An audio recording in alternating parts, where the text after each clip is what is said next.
Hi, Lindsay here. I want to share with you tree pose today.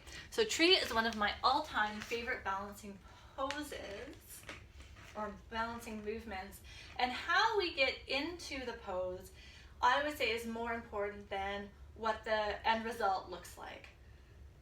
So typically when people go into a tree pose, they round their backs, they bend forward, they grab their foot, they try to crank it up as high as they can, and then they're squeezing and holding on for dear life, and that's what they're doing. And if that's your practice, that's fine.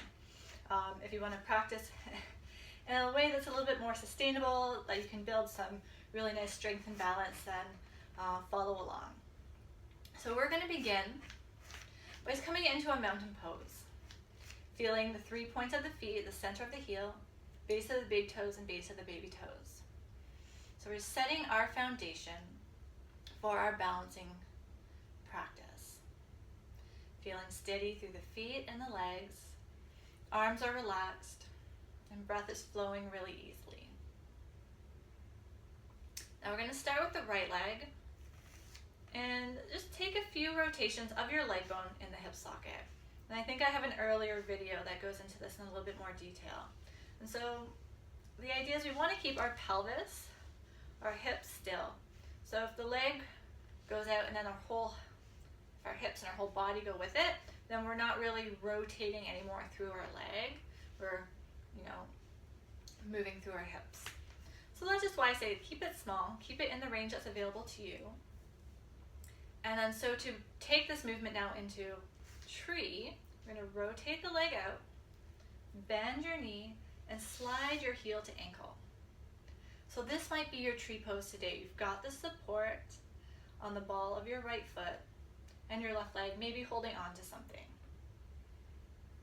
And for today, the arm position doesn't matter. Your arms can hang, palms can be together, hands can be on your hips. You can do a cactus arms, or arms can be up. I'm going to let that be up to you. So if you feel really steady and really comfortable here, you can stay here and breathe. If you want a little bit more, maybe coming onto the tip of your right toes, or sliding the foot onto the inside of the shin. And you might have noticed that my hips are still level. In the act of sliding the foot up, if the hip hikes, now we're no longer moving the leg bone in the hip socket, and we're putting extra strain through our knees, through our hips, through our back. And if that happens, just come back and reset. Rotate the leg out, bend the knee, heel to ankle. Maybe here. And maybe you can go higher if the hips don't hike. So this is where you can kind of be curious and you can play.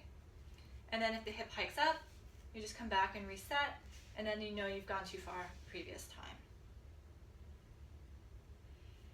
And then wherever you are, just breathe.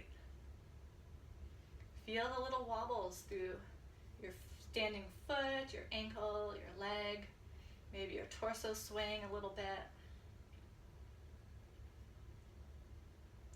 Sometimes if I'm feeling really balanced, I like to add in a twist or rotation. So I'm going to rotate my ribs and my abdomen, or my obliques are going to help, create the twist to one side and then to the other side.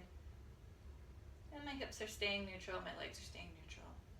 But of course you don't have to do that. That's just an added exploration if you feel really steady. And then to come out, and I turn the leg back to center and release the foot down. Coming back into balance, let's try the other side. Rotating the left leg out, bending the knee, and sliding heel to ankle.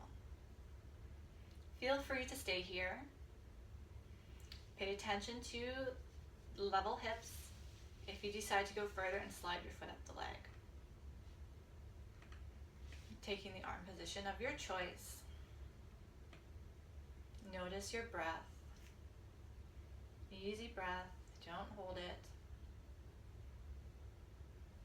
Notice how the body moves and shifts or sways. If you feel really steady, you want to add a rotation, you certainly can, and you don't have to.